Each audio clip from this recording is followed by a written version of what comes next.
Hello, Facebook world. Thank you so much for joining me today. My name is Denise Walsh, and I am a Black Diamond leader here with It Works, and today is the day. We've been doing a series called 10 Things I Wish I Knew 10 Years Ago, because Brandon and I hit 10-year anniversary with It Works today.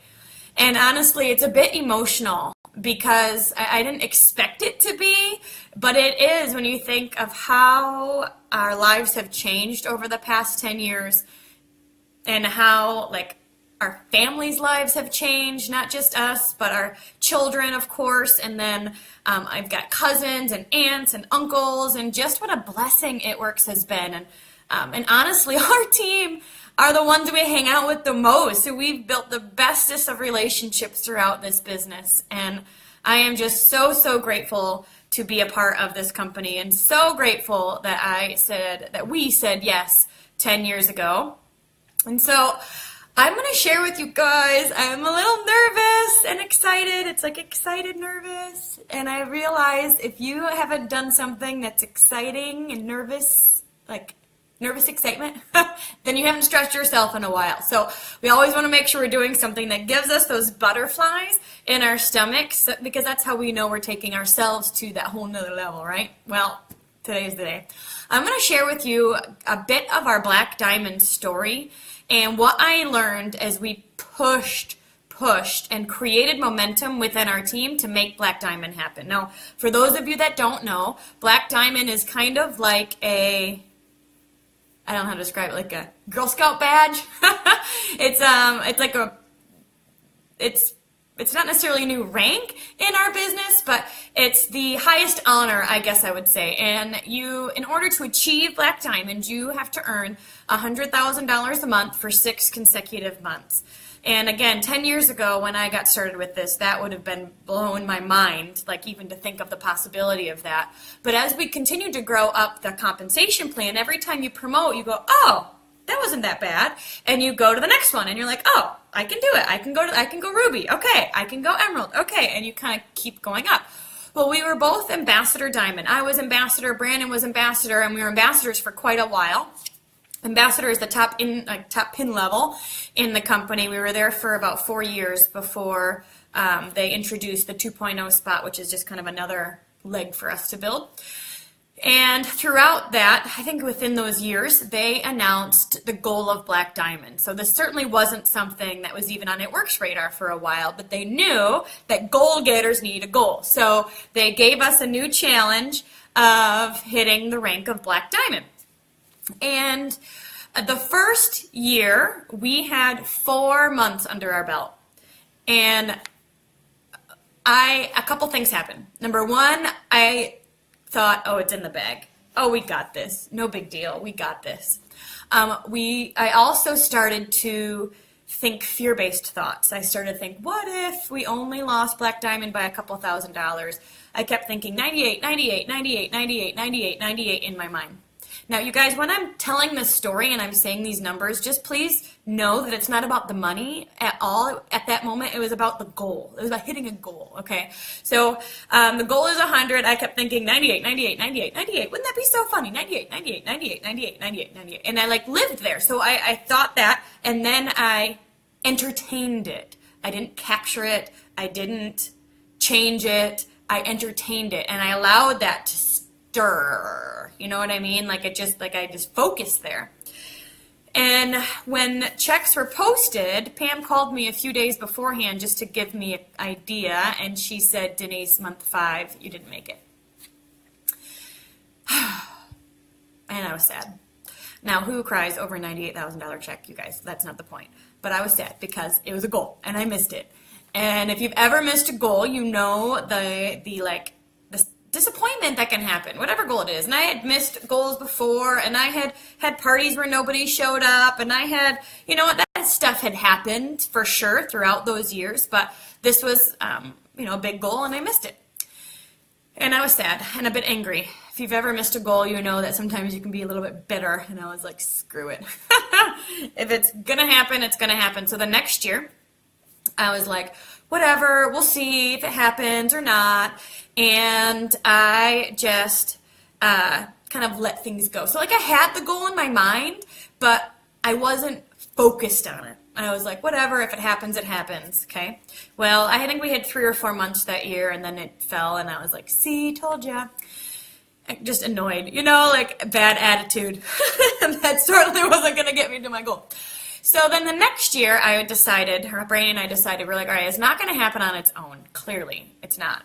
But what can we do differently this year? What is working for us? What can we do more of? What can we, you know, etc. To really put all our energy in this direction.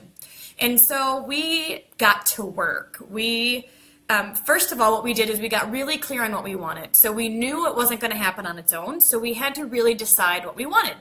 Why did we want to hit this Black Diamond goal? Why did we want to do this? What did we want? So we got super clear on what we wanted. And we really did decide, like, this is a goal we want to achieve for a lot of different reasons, not just the financial reasons, but for a lot of the perks corporate was offering.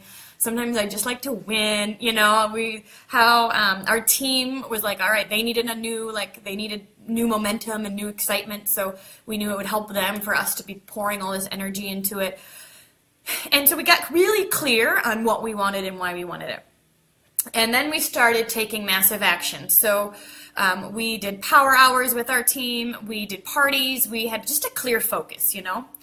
And so then throughout that year, we decided to we always do a double diamond and above retreat.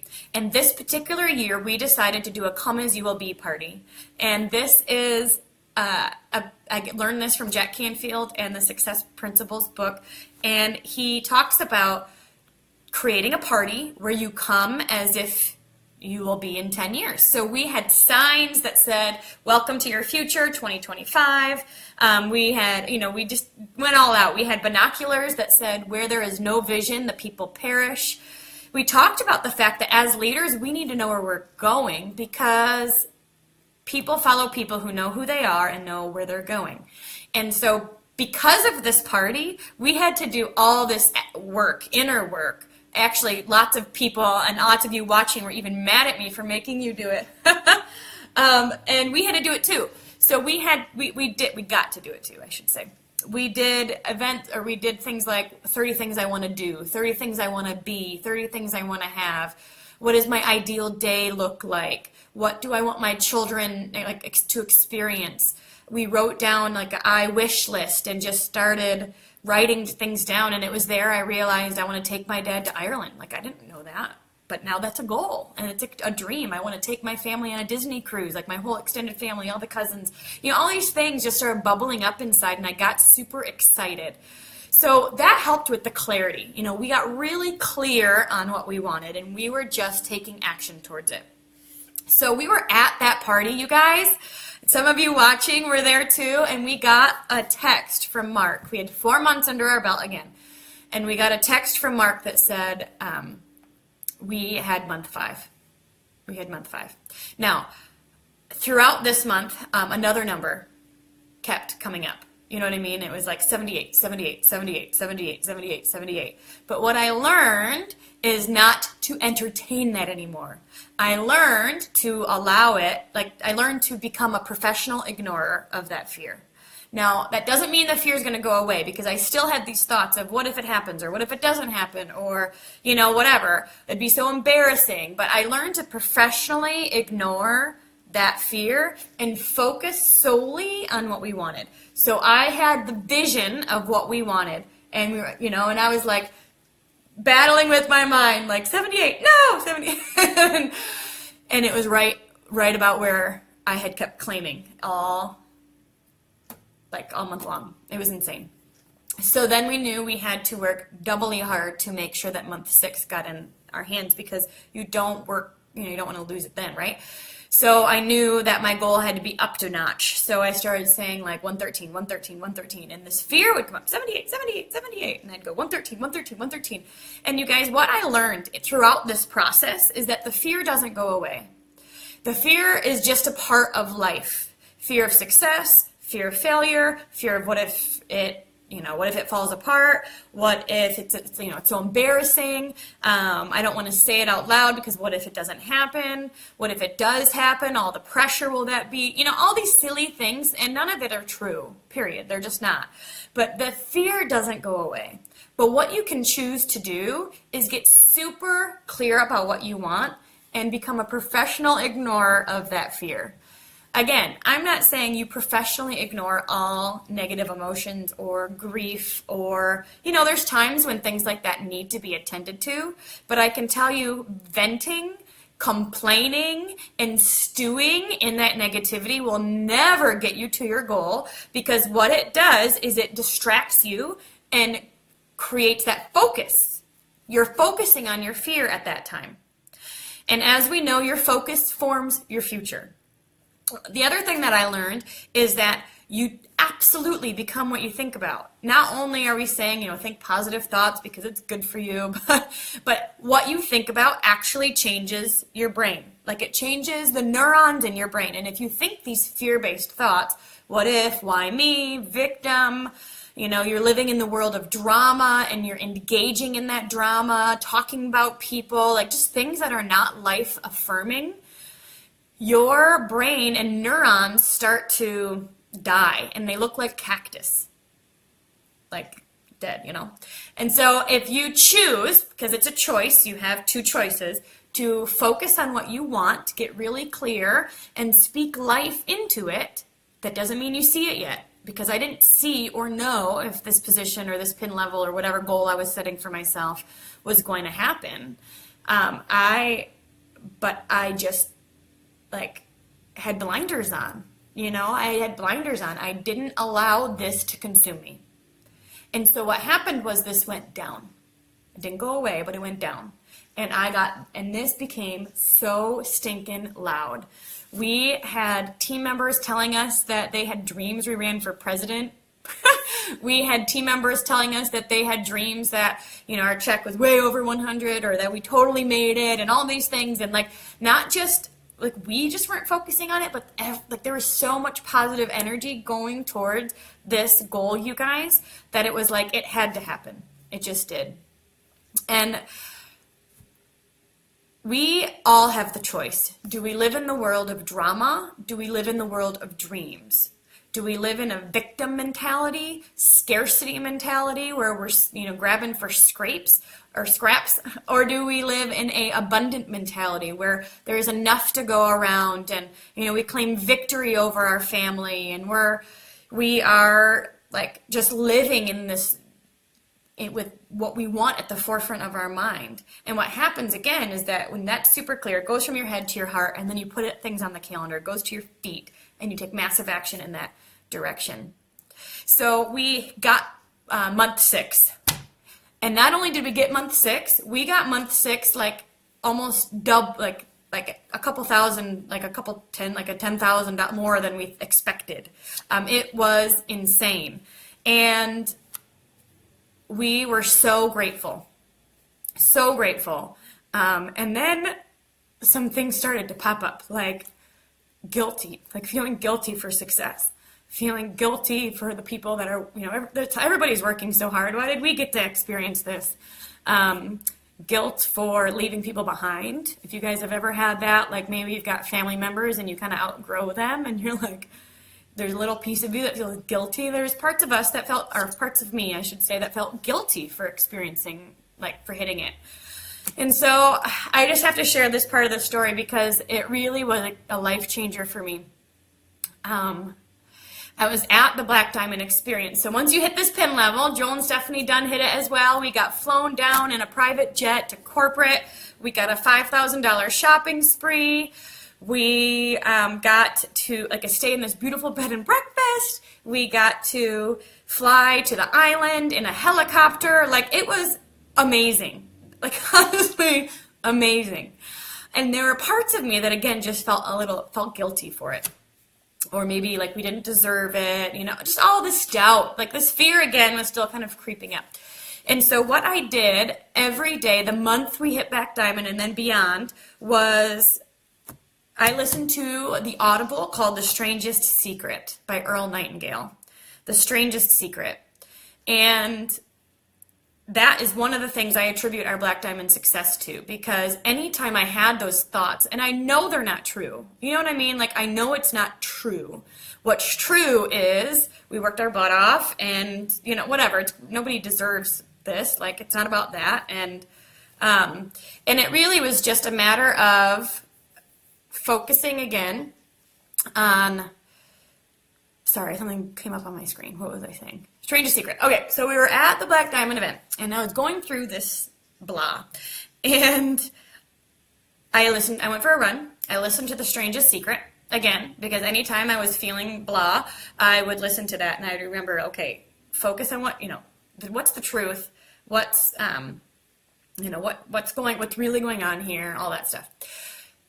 And right when I got done with my run and I had decided to flip my mind, and just anytime I was feeling guilty, I would say, I'm so grateful. I'm so grateful to this experience. I need to own it. I need to like fully be here and enjoy this. Like, who gets to do this crazy stuff?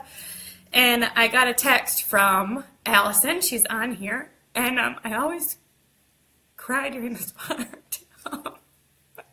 Anyway, I got a text from Allison, and she had just gone diamond the day before. This was like December 1st, and she said, no matter how much money I make with It Works, I'm so grateful for my time here, because I'm closer to God, my family's closer to God, and I'm a better person than I was when I started. And I stopped my run.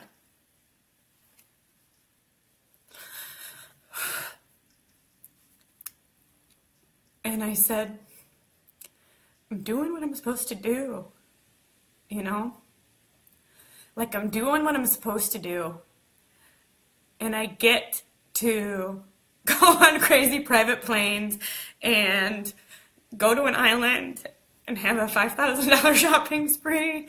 And, like, you know what I mean? And so it was just affirmation for me that I'm doing what God has called me to do, which is to pour belief into people, which is to help them overcome, like as Pam says, get over themselves, which is to help them become their best selves, break through their own, you know, glass ceilings, and do things they've never done, get out of their own debt, you know, all of that kind of thing. Like, I'm doing what God created me to do, and I'm in the right place, and I just get to have all this stuff too. I don't have to feel guilty for that. I'm so grateful that God chose me and chose you guys, because you guys all have that same ability to pour into others and to help people experience success and climb up the ranks. And anytime you climb up the rank, you're helping people along the way. So it's like, it's your job to promote, because you know that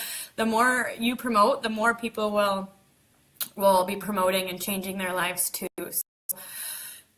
So, the untold behind-the-scenes story of our road to Black Diamond. I think people see the stage, but they don't necessarily see the struggle behind it. And every day, even after we hit that rank, we had to make the choice. Do we allow the fear to consume us? Or do we stay so focused and excited about what we want that gets so big that we can't hear anything else? So, with that being said, we all do have that choice. And I hope all of you listening choose the world of dreams. Choose the world of abundance. Choose the world of victory. Choose the world of clear vision. We know that having a personal vision is creating, like, it's having that fire inside that gets you up every morning.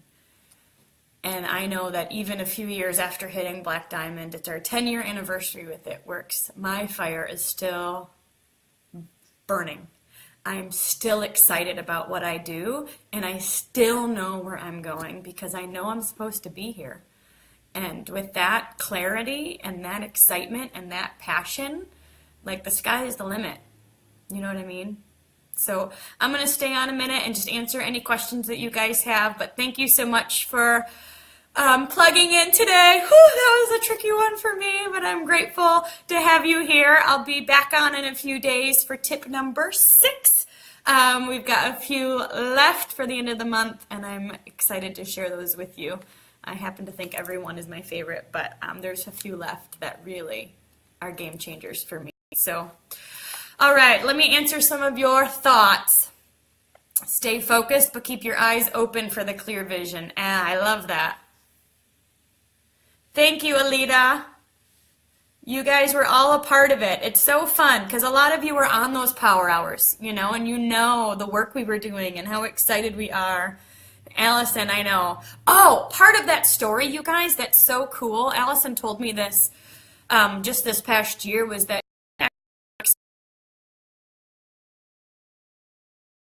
send me that text.